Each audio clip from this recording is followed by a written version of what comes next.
கடைசி காலங்களிலே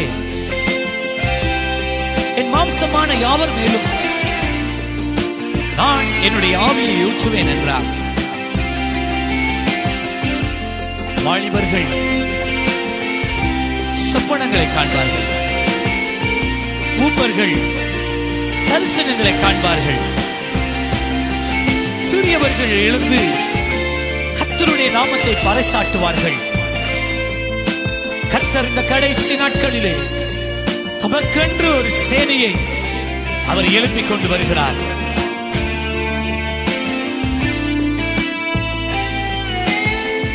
ஓ நிரப்புங்கப்பா, நிரப்புங்கப்பா,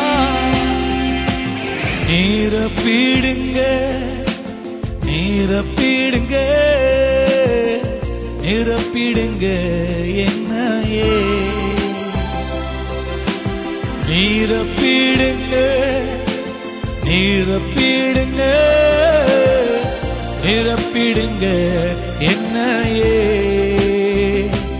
உந்தன் ஆவியின் அபிஷேகத்தால் நிரப்பிடுங்க என்னையே. உந்தன் ஆவியின் அபிஷேகத்தால் நிரப்பிடுங்க என்னையே. சொல்றீங்களா?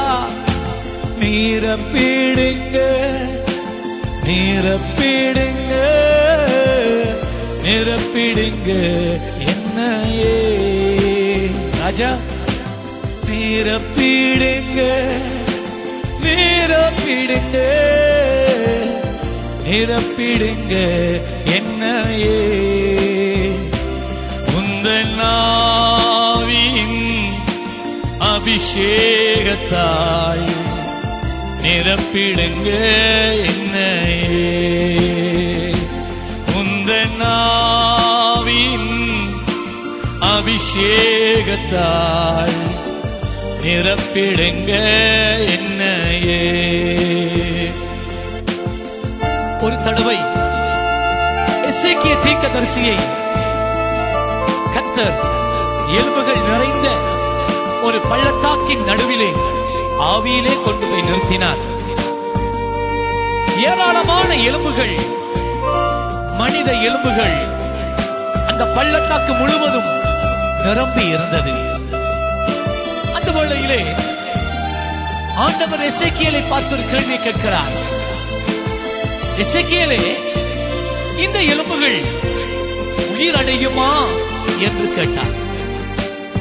உயிர் இல்லாத, அசைவில்லாத, நம்பிக்கை இல்லாத, தோல் இல்லாத, நரம்புகள் இல்லாத, தசைகள் இல்லாத 70 வருடங்களாக மரித்து போய் உக்கி போயிருந்த எலும்புகளை பார்த்து ஆண்டவர் இந்த கேள்வியை கேட்டார். எல்லாவற்றையும் செய்ய வல்லவராய் இருக்கிற தேவனை பார்த்து அவர் சொன்னான், ஆண்டவரே, நீர் ஒருவர் தான் அறிவீர் என்றார்.